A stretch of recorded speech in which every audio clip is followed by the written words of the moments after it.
2002 Corolla 1.8. It has a misfire on cylinder 1, which is right there.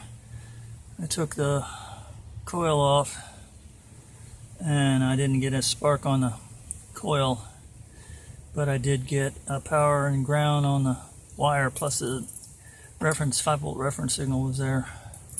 So there, the circuit's good. The coil didn't light up. That plug looked bad, but the second one, there's an obvious oil leak here. And there you can see the plug with oil all over it. Now I'm going to pull the plug.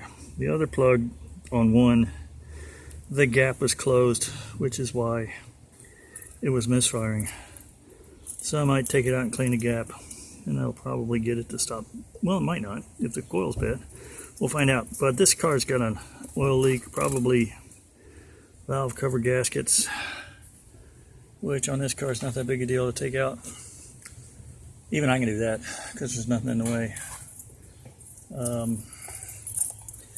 Couldn't do it on my Navigator, but I can do it on this.